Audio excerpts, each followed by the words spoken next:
that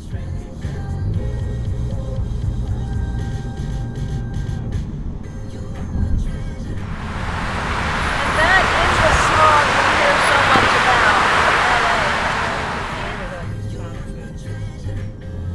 Or they just go naturally down.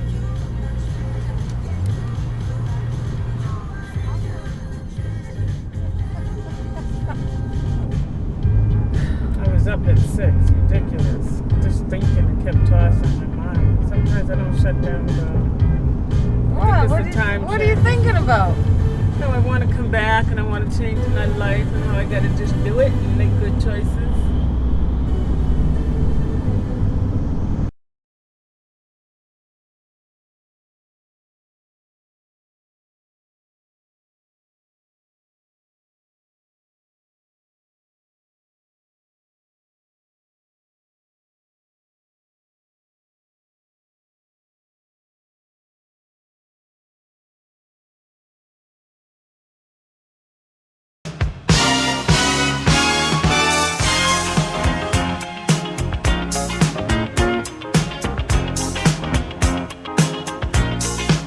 I play the street life because there's no place I can go. Street life, it's the only life I know. Street life, and there's 1,000 parts to play. Street life, until you play your life away. You let the people see just who you wanna be, and every night you shine just like a superstar. It's how a life is played, a 10-cent masquerade. You dress, you walk, you talk, you're who you think you are. Street life, you can run away from time. Street life, for a nickel or a dime. Street life, but you better not get old. Street life, or you're gonna feel the cold. There's always love for sale, a grown-up fairy tale. Prince Charming always smiles behind a silver spoon. And if you keep it young, your song is always sung. Your love will pay your way beneath the silver moon. Street life, street life, street life. Oh, street life.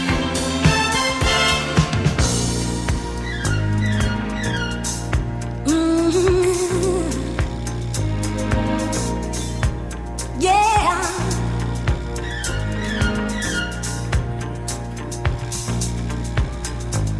Ooh, I play the street life because there's no place I can go. Street life, it's the only life I know. Street life, and there's 1,000 parts to play.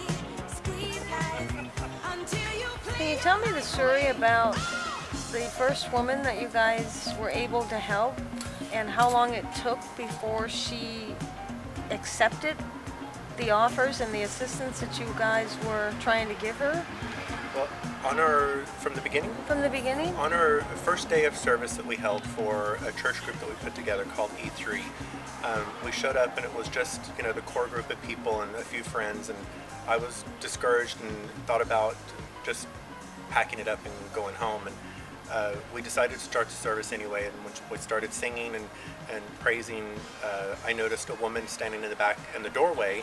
I could only see her silhouette. She was dancing and having the best time, and you could tell she was just really into it. She was just really, having a great time, and then she disappeared, and I actually called her my angel because she inspired me to keep going, and she, kind of gave me the inspiration to say this, we're doing the right thing and we're on the right track.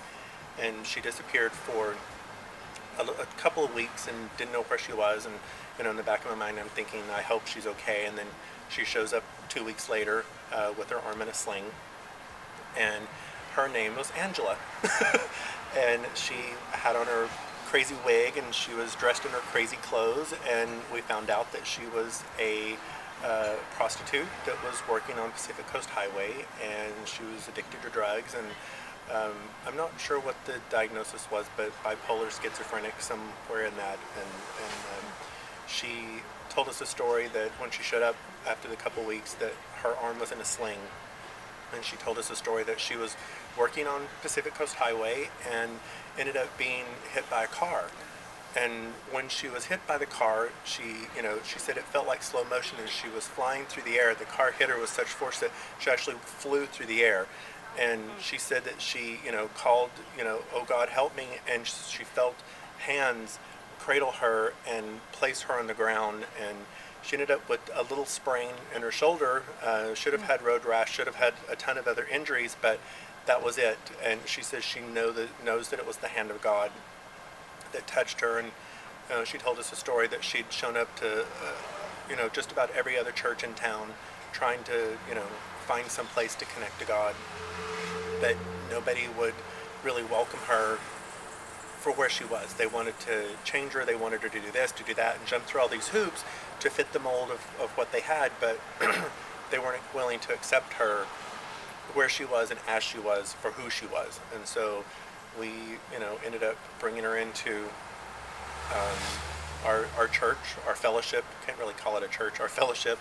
And she would show up, and then she wouldn't show up, and she'd be gone for a while, and she would come back. And we told her that we could help her if she would make some effort. And one of our friends, Tina and Carol, actually brought her into their home and told her that she could stay for 3 months, and within those 3 months she had to get her stuff together. She could have a home base. She had to pull herself together, get into a program, try to get off drugs, try to get disability or Social Security or whatever she needed to be able to exist on a more normal level, whatever normal is. And so from there they brought her in. She went into a program. She was in it for 2 days. She was out. She was in a program. She was out, back and forth, and she could never make it stick. And at the end of the 3 months, our friends kept their word, and they told her that she couldn't stay. She had to go. And so she started bouncing around on other people's couches and back and forth. Again, she was in and out of our lives, and we would always encourage her and try to do the best for her. And it took somewhere between a year and a half for her to finally decide she was ready to get into a program. When she was ready, we helped her. There's a great place here in Long Beach called The Village.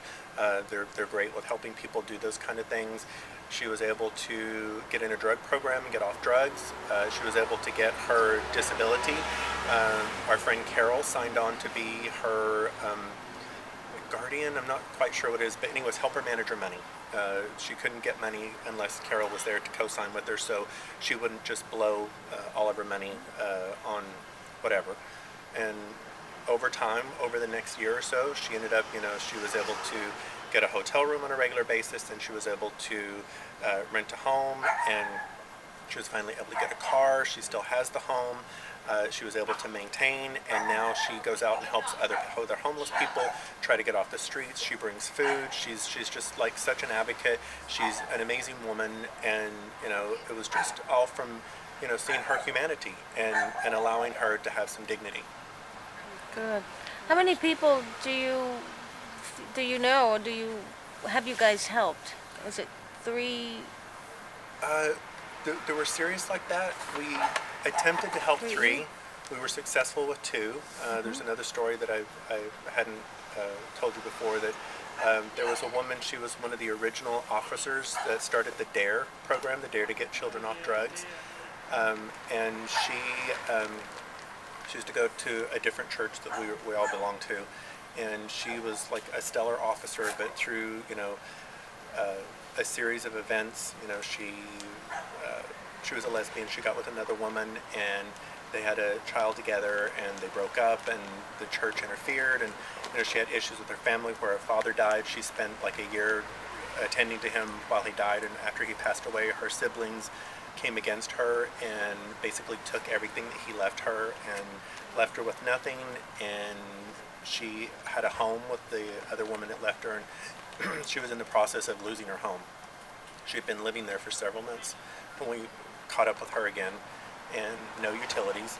The house looked like an episode of Hoarders and was crazy. She was on drugs herself.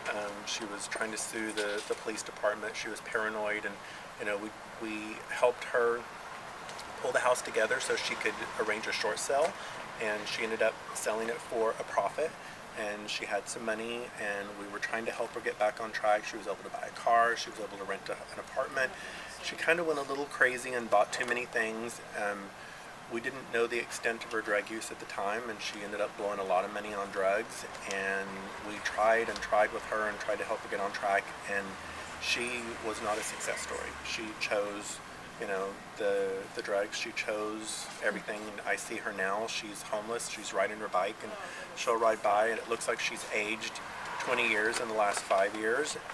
But you know, you can only help people who are willing to help themselves.